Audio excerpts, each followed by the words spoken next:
봉독한 본문으로 오직 주만 바라보나이다라는 제목으로 말씀 전하겠습니다. 오늘 본문은 복음서에서 자주 볼 수 있는 예수님의 치유 기사입니다. 예수님은 한 가지 방법으로만 병자들을 치유하지 않으셨습니다. 다양한 모습을 보여주십니다. 말씀만으로 고치시기도 하고, 어떨 땐 손을 대시고 어떨 때는 진흙과 침을 섞어서 바르셨습니다. 예수님께서 그렇게 하실 때는 모두 다 이유가 있습니다. 우리가 살면서 느끼는 교훈이 뭐냐면, 예수님께서 그렇게 하실 때는, 주님이 그렇게 하실 때는 다 이유가 있다는 겁니다. 오늘 이 환자에게는 어떻게 하십니까? 그는 나병 환자입니다. 그가 예수님께 낫기를 구했을 때 예수님은 그를 외면하지 않으셨습니다. 예수님은 그에게 손을 대시며 그를 고치십니다. 그런데 순서를 잘 보십시오. 말씀만으로 고치신 후에 낫는지 살피시기 위해서 깨끗한 피부에 손을 대신 것이 아니라, 낫기 전에 아직 깨끗하지 않은 환자의 몸에 손을 대시고 깨끗함을 받으라고 선포하십니다. 예수님의 손이 자신의 몸에 닿았을 때 이 환자의 마음이 어떠했겠습니까? 어쩌면 피부는 이미 신경이 다 마비돼서 그 터치를 느끼지 못했을지도 모릅니다. 하지만 그의 마음은 그 순간 기쁨과 걱정 두 가지가 교차했을 것입니다. 먼저 반갑고 기뻤겠지요.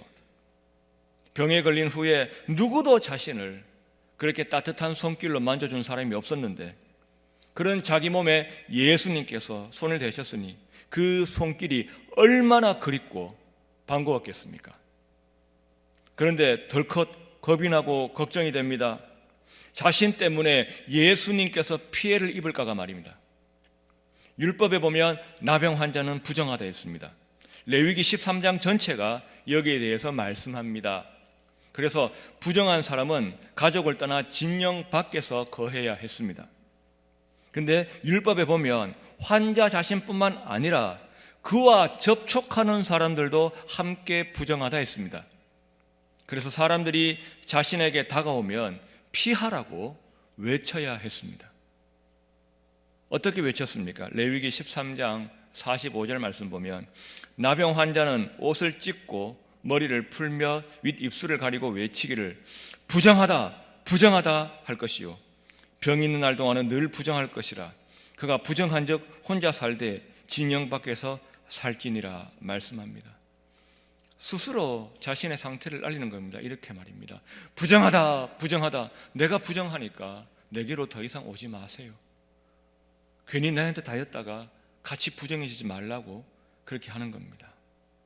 그런데 이 부정하다 외칠 시간도 없이 예수님께서 다가오셔서는 순식간에 자기 몸에 손을 대셨습니다. 이제 율법으로 보면 이 부정한 사람을 만진 예수님도 함께 부정하게 된 것입니다. 그러나 우리가 오늘 본문을 통해서 아는 대로 그 시간은 길지 않았습니다. 잠시 눈 깜빡할 새였습니다. 예수님이 손을 대시면서 선포하시자마자 병이 곧 나았기 때문입니다.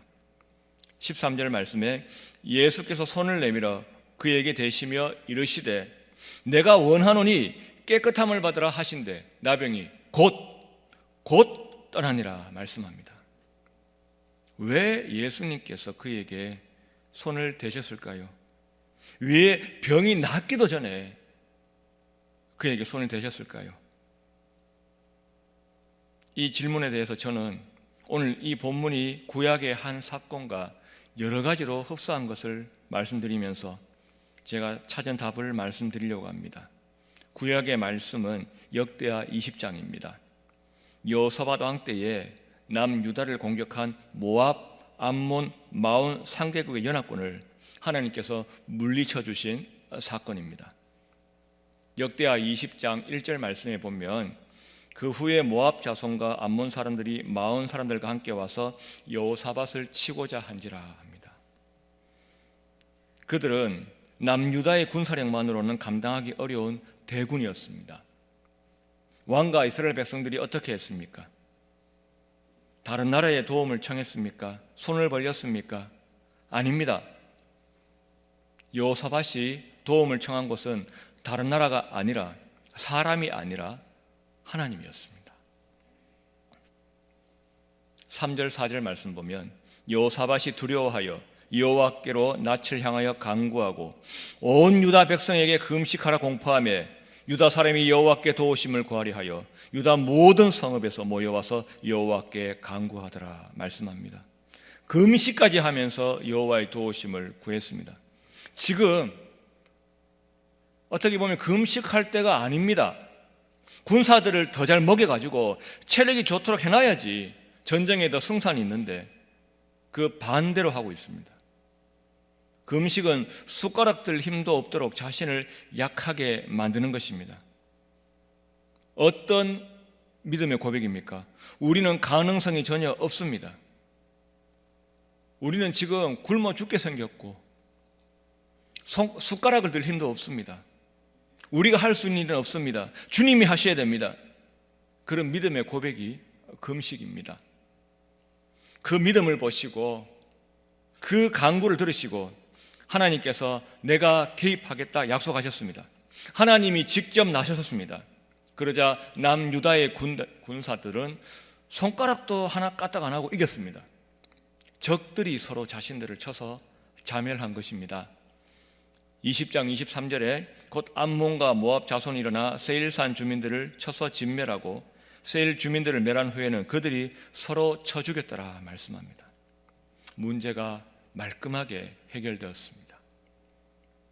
이 사건과 오늘 본문 누가복음 말씀을 대조하면서 함께 보려고 합니다. 먼저 오늘 본문의 치유 사건을 간단하게 정리하면 아래와 같이 4가지로 요약이 되겠지요. 나병으로 고통받음, 예수님께 엎드려 구함, 예수님께서 손을 대심, 예수님께서 치유하심. 역대하 20장에 여호사밧 왕 때 승리를 주신 사건도 이렇게 요약할 수가 있습니다. 적의 침입, 여호와께 금식기도, 여호와께서 위로하시고 여호와께서 승리를 주심. 한 화면으로 보겠습니다. 이렇게 1, 2, 3, 4, 1, 2, 3, 4가 있습니다. 여러분 만약에 1, 2, 3, 4번 중에서 둘 다 만약에 하나를 빼야 된다면 기승전결에 지장 없는 것은 둘 다 3번입니다.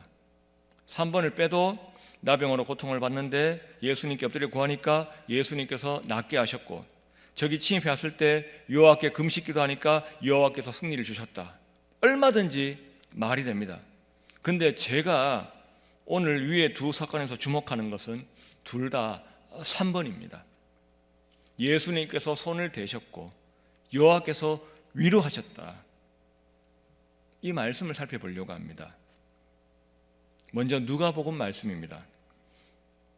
왜 손을 대셨습니까? 다시 한번 말씀드리지만 분명 손 대는 것은 위험한 일입니다.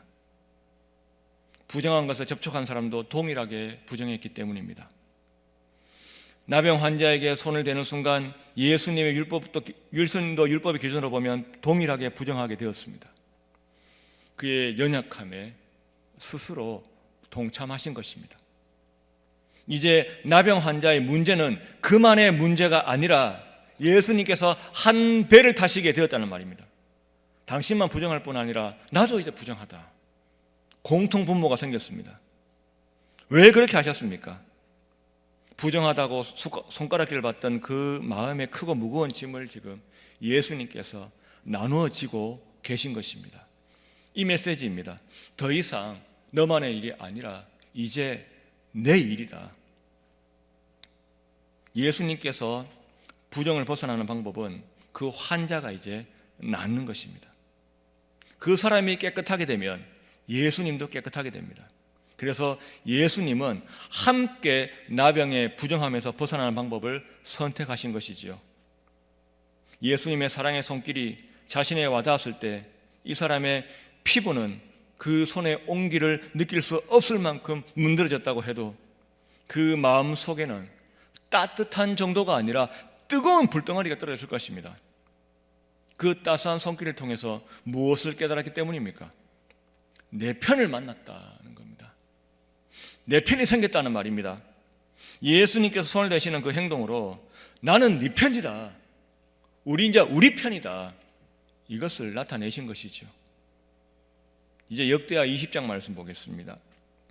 여호사밧의 승리 기사에서는 나는 네 편이라 하는 메시지를 행동이 아니라 말로 직설적으로 표현하십니다.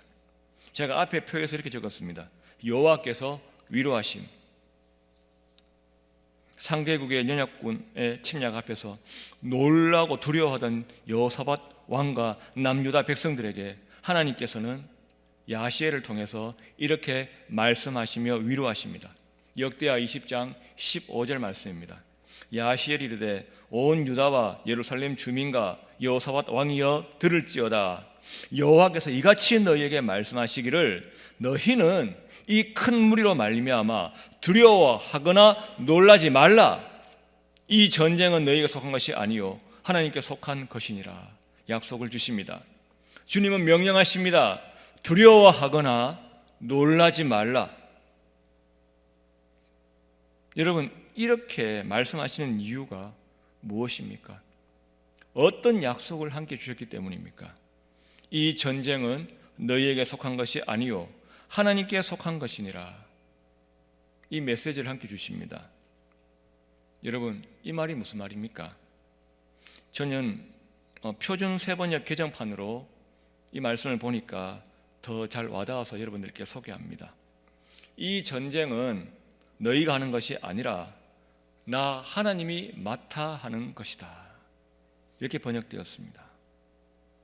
제가 앞에서 나병 환자의 몸에 손을 대신 예수님의 마음을 이렇게 적었습니다. 더 이상 너만의 일이 아니라 이제 내 일이다. 여호사밧에게 말씀하시는 하나님의 마음과 같은 마음입니다. 이 전쟁은 너희가 하는 것이 아니라 나 하나님이 맡아서 하는 것이다. 이런 예화를 드리고 싶습니다. 우리 주변에서 일어나면 안 되는 일이지만 일어날 수도 있는 일입니다.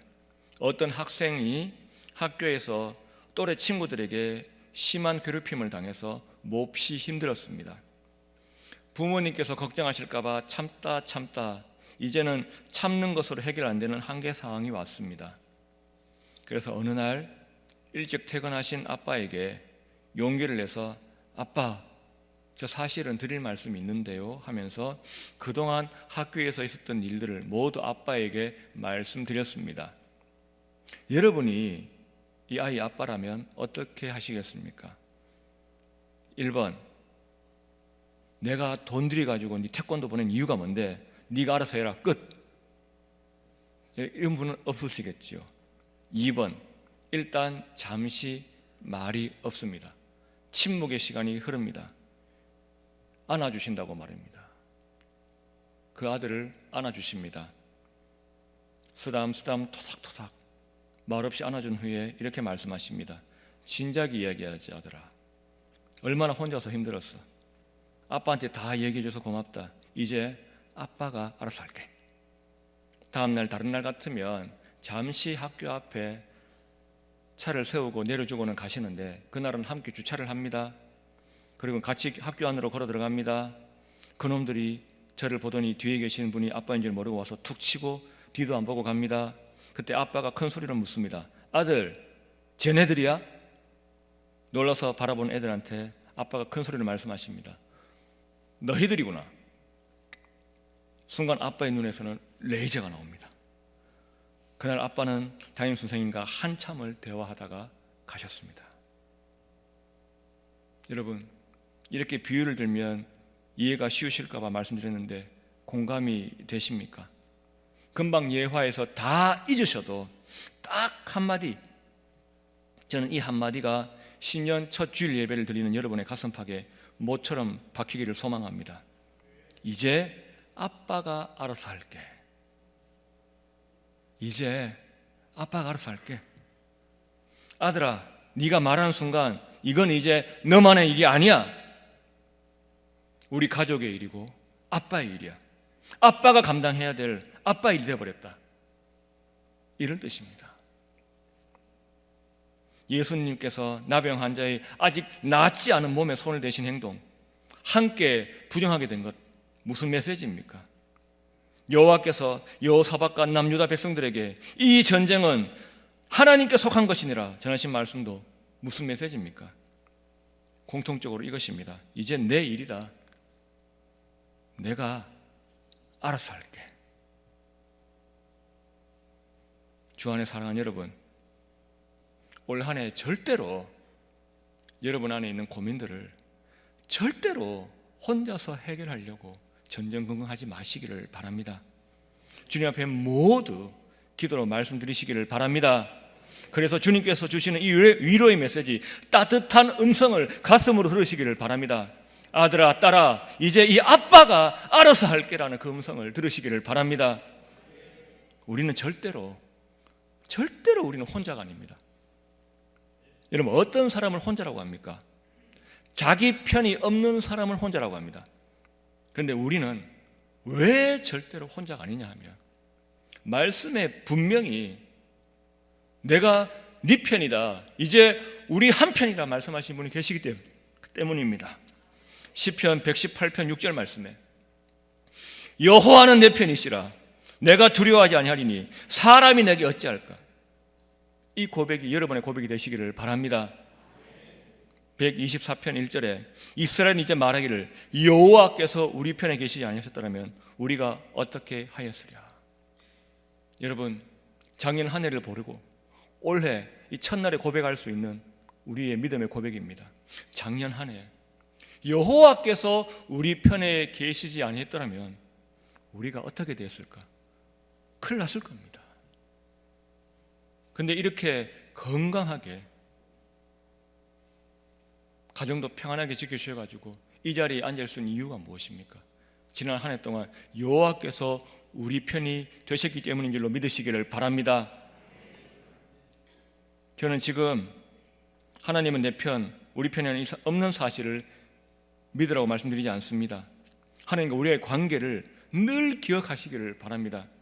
요한 1서 3장 1절 말씀에 보라, 아버지께서 어떠한 사랑을 우리에게 베푸사 하나님의 자녀라 이끌음을 받게 하셨는가. 우리가 그러하도다. 놀라운 사랑을 베푸셨기 때문에 우리가 하나님의 아들, 하나님의 딸이 되었다는 말입니다. 그 사랑이 어떤 사랑입니까? 여러분 잘 아시는 요한복음 3장 16절 말씀입니다. 우리 함께 읽겠습니다. 하나님이 세상을 이처럼 사랑하사 독생자를 주셨으니 이는 그를 믿는 자마다 멸망하지 않고 영생을 얻게 하려 하심이라. 할렐루야. 그 사랑이 우리를 살게 했고 그 사랑이 지금 우리를 이곳으로 부르셨습니다. 감사하시기를 바랍니다. 다시 역대하 20장입니다. 3절에 여호사밧이 두려워하여 여호와께로 낯을 향하여 간구하고 온 유다 백성에게 금식하라 공포하매 적이 쳐들어왔습니다. 무장하라 공포한 것이 아니라 온 유다 백성에게 금식하라 공포했습니다. 여호사밧은 인간적인 가능성을 아예 0% 만들어 놓고 지금 시작하는 것입니다. 왜 그렇습니까? 어떤 고백을 드리기 위해서입니까? 어떤 고백을 드리려고 지금 밑자리를 까는 겁니까? 12절 말씀에 우리 하나님이여 그들을 징벌하지 아니하시나이까. 우리를 치러 오는 이 큰 무리를 우리가 대적할 능력이 없고 어떻게 할 줄도 알지 못하옵고 오직 주만 바라보나이다. 오직 주만 바라보나이다. 오직 주만 바라보나이다. 이 말씀을 하나님께 아뢰기 위해서 온 백성들이 다 함께 금식했습니다. 왜냐하면 주님만 바라볼 수 없도록 만들어 놓고 이제 기도를 하는 것입니다. 그 믿음을, 그 간절함을 금식으로 표현했고 그 간절함에 주님께서 마침내 응답하셨습니다. 누가복음 5장에서는 나병 환자가 예수님께 어떻게 자신의 간절함을 표현했습니까?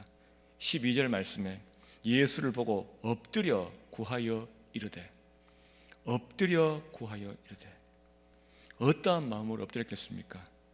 여호사밧이 금식하던 그 마음, 예수님이 아니면 답이 없다, 그 마음으로 와서 엎드린 것입니다. 여러분, 우리도 날마다 해야 할 일이 있습니다. 엎드리는 것입니다.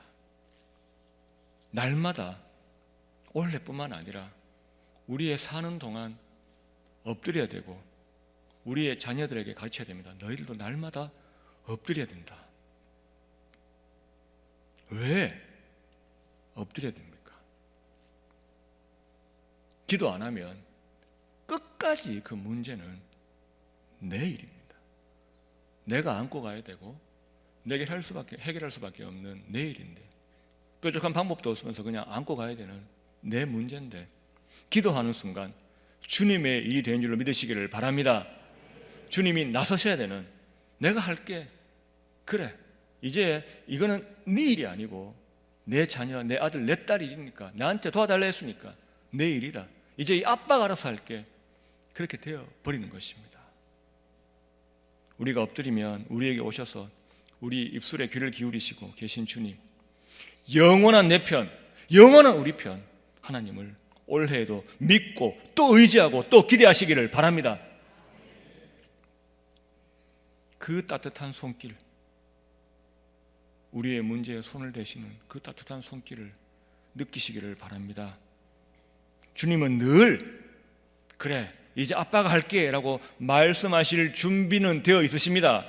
근데 우리가 가만히 있으면 주님도 가만히 계십니다. 에스겔서에 보면 이스라엘 백성들에게 회복을 약속하시면서 마른 뼈가 살아나는 그 놀라운 회복을 보여주시면서, 그러면서도 이렇게 내가 하겠다 하시면서도 이렇게 조건을 다십니다. 에스겔서 36장 37절에 주 여호와께서 이같이 말씀하셨느니라, 그래도 이스라엘 족속이 이같이 자기들에게 이루어 주시기를 내게 구하여야 할지라, 내게 구하여야 할지라. 분명히 이렇게 저희들에게 요구를 하신다는 말입니다. 어떻게 그렇다면 구해야 됩니까? 여호사밧의 믿음을 꼭 기억하시기를 바랍니다. 오직 주만 바라보나이다. 오직 주만 바라보나이다. 주 안에 사랑하는 여러분, 이 외침은, 그리고 그 응답은 이스라엘 나라만의 역사가 아닙니다. 우리나라 대한민국의, 이 우리나라 자유 대한민국의 역사이기도 합니다. 6.25 당시에 북한의 기습적인 총공세에 밀린 국군은 2달 만에 낙동강까지 후퇴해서 영천과 포항의 방어선을 구축했고, 모든 피난민들은 부산으로 모여들었습니다. 그때 하나님께서 이승만 대통령에게 감동을 주셔가지고 부산으로 피난 왔던 목사님 장로님들께 기도를 부탁하게 하셨고, 그래서 8월 말부터 250명 가량의 목사님과 장로님들이 부산 초량교회에 모였습니다. 그 마룻바닥에 엎드려가지고 간절하게 오직 주만 바라보나이다 외치던 여호사밧의 심정으로 이 나라를 구해달라고, 주님 밖에 방법이 없기 때문에 금식하며 눈물로 기도했습니다. 약 2주가 지난 9월 15일 유엔군 총사령관 메가더 장군은 전문가들이 성공 확률이 5000분의 1도 안 된다는 인천 상륙작전을 마침내 성공하고 9월 28일 날 수도 서울을 되찾았습니다. 그 다음 날 서울 환도식이 열렸습니다. 이제 수도를 되찾았단 말입니다.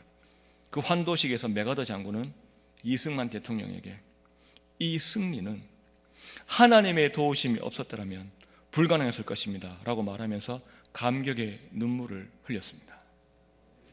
여러분, 우리가 살고 있는 나라가 그런 나라입니다. 하나님이 보호하사 우리나라 만세, 그 애국가 가사가 정말로 응답되었단 말입니다. 하나님께서 구해주신 나라, 하나님께서 사랑하셔서 우리 믿음의 선배들의 간절한 기도에 응답하신 나라에 우리가 살고 있습니다. 우리는 그 선배들의 후배일 뿐만 아니라 또한 우리는 믿음의 선배들로서 또한 우리가 후배들에게 모범일, 본을 보여야 될 것입니다. 여러분의 자녀들에게, 주일학교 학생들에게 엎드리는 모습을 보여주십시오. 눈으로 볼 수 있도록 보여주십시오.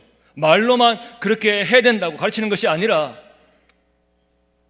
오직 주만 바라보나이다 하면서 엎드리는 그 모습을, 실물 교육을 시켜주시기를 바랍니다. 그렇게 우리도 날마다 주님께 엎드리며 믿음의 선배들에게 진 빚을 갚아 나가야 할 것입니다. 새해 어떤 결단들을 하셨습니까? 은혜로 충만한 삶을 살기 위해서 이 한 해를 어떻게 살고 싶으십니까? 때로는 복잡한 게 아니라 단순한 게 정답일 때가 있습니다. 머릿속이 복잡하시면 그냥 그 자리에 먼저 엎드리시기를 바랍니다. 일단 엎드리시기를 바랍니다. 우리 모습 그대로 만져주시고 안아주시는 주님께 나아가시기를 바랍니다. 그리고는 여호사밧의 그 외침을 기억하시기를 바랍니다. 오직 주만 바라보나이다. 금식하는 심정으로 외치시기를 바랍니다. 그러면 주님은 절대로 사랑이 많으시기 때문에 우리가 아들, 딸들이 그렇게 외치면 절대로 외면할 수가 없고, 아들아, 딸아, 그래, 이제 내 일이다. 이제 이 아빠의 일이다. 이 아빠가 알아서 할게. 라는 음성을 저와 여러분의 귀에 들려주실 것입니다. 믿으시기를 바랍니다. 올 한 해 날마다 그 따뜻한 음성을 들으시며 승리하시는 한 해가 되시기를 우리 주님 이름으로 축원합니다. 기도하겠습니다. 살아계신 하나님, 은혜가 풍성하신 하나님, 주님, 저희들이 주님께 엎드리면 그래, 이제 이 아빠가 알아서 할게 라고 말씀하시며 우리의 모든 짐을 함께 지시는, 대신 지시는 주님을 찬양합니다. 아버지 하나님, 올 한 해 우리의 마음의 모든 문제들, 고민들 주님 앞에 내려놓고 주님과 함께 짐을 나눠줄 수 있도록 은혜 베풀어 주옵소서. 아버지여, 기도를 쉬는 죄를 범치 않도록 인도하여 주옵시고, 날마다 주님께 엎드릴 때 주님 주시는 위로와 소망 가지고 한 해를 든든히 살아갈 수 있도록 은혜 베풀어 주옵소서. 감사하고 다시 오실 예수님 이름으로 기도하옵나이다. 아멘.